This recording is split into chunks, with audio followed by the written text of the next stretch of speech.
अस्सलाम वालेकुम। कैसे हैं बच्चों आप लोग। हमने आज 7th क्लास में हमारा उन्वान है उर्दू पढ़नी है हमने, और हमारा उन्वान है मज़मून में हमने हमारा एक मज़मून जो रह गया था साइंस के फ़वाइद, वो हमने पढ़ना है इसको। ठीक है, वैसे तो आपके पास नोट्स भी होंगे, लेकिन मैं आपको एक दफ़ा ना इसको एक्सप्लेन कर देती हूँ। जैसे एक ज़माना था, इंसान जो है अल्लाह ताला की इस ज़मीन पर हैवानों की सी ज़िंदगी बसर करता था, गारों में रहता था, कच्ची सब्जियां खाता था, फ्रूट्स खाता था, सब्जियां फल वगैरह, और जो है ना जिस्म को ढांपने के लिए जानवरों की खालें वगैरह और पत्ते इस्तेमाल करता था। इसके बाद जब इंसान की ज़िंदगी में साइंस का अमल दखल हुआ तो उसने गोश्त खाने की बजाय उसे पकाकर खाना शुरू कर दिया, मिट्टी के घर बनाना शुरू कर दिए और गले के काश्त शुरू कर दी, खेती बाड़ी शुरू कर दी, फसलें उगाना शुरू कर दी और अपना गला जमा करना शुरू कर दिया।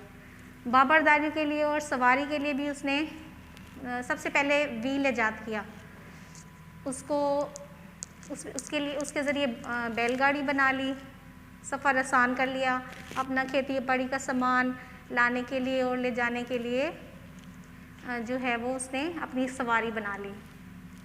अच्छा, तरक्की का ये अमल फिर इसी तरह वक्त के साथ मुसलसल जारी रहा।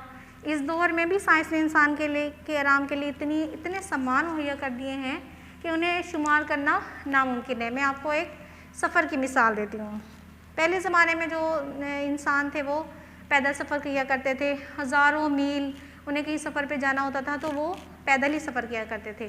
फिर इंसान में साइंस की जब दरियाफ्त हुई, इसने सोचना समझना जब शुरू किया तो उन्होंने पहिया ईजाद कर लिया, गाड़ी बना ली, गाड़ी के ज़रिए से वो आने जाने लगे। फिर साइकिल दरियाफ्त कर ली, फिर उन्होंने आहिस्ता आहिस्ता गाड़ियों के ज़रिए से आना जाना शुरू कर दिया।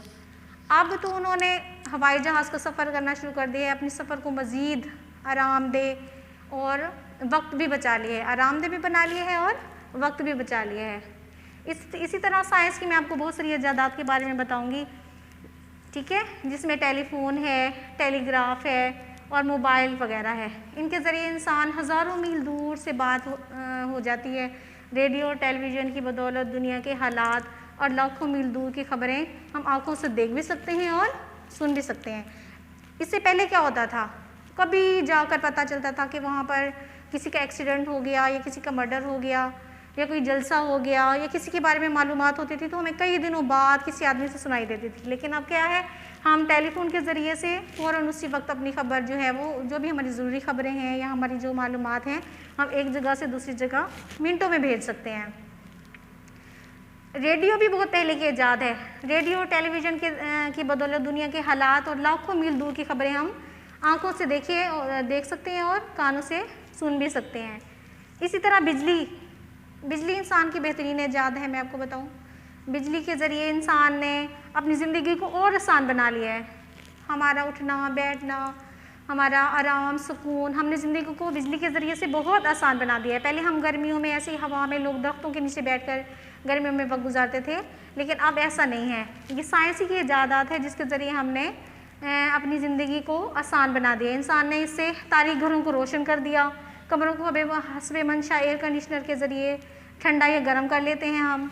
इसके बाद हम बीमारियों के इलाज में भी सबसे अहम साइंस की जो सबसे इंसान के लिए फ़ायदेमंद ईजाद है वो बीमारियों में हुई है।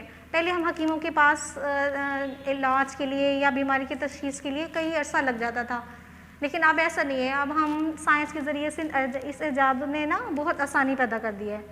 दवाओं और इलाज के नए नए तरीके ईजाद हो रहे हैं। साइंस की बदौलत अब जंग में रिवायती तरीक़ों की जगह एटमी हथियारों ने ले ली है। मैंने आपको पहले भी कई दफ़ा बताया था क्लास में कि जब पहले जंगी होती थी तो मुसलमान इतने ज़्यादा जब साइंस की उन्होंने तरक्की नहीं की थी तो वो क्या करते थे, उनके पास हथियार नहीं थे।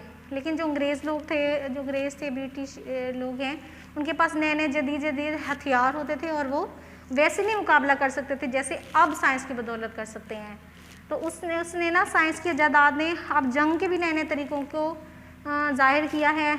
जैसे एटमी हथियारों ने ले ली है, एटम बम्स में ले ली है और ऐसे ही ईजादात हैं। अब इसके अलावा भी और बहुत सारी हैं साइंस की ईजादात जो हमारे जहन में है। जैसे सफ़र हो गया, हमारा खाना पीना हो गया, हमारी खुराक हो गई। तो हमने साइंस के बारे में बहुत कुछ इसमें पढ़ा है। हम मज़ीद भी इसको पढ़ेंगे अपनी बुक में, डिटेल से आप लोग पढ़ सकते हैं और इसको मज़ीद भी कर सकते हैं। आपने इसको अच्छे से याद करना है, इसकी डिटेल मज़ीद बुक में से कर लेनी है और इसको अच्छे से रिवाइज़ करना है। इसको कॉपी भी करना है आपने।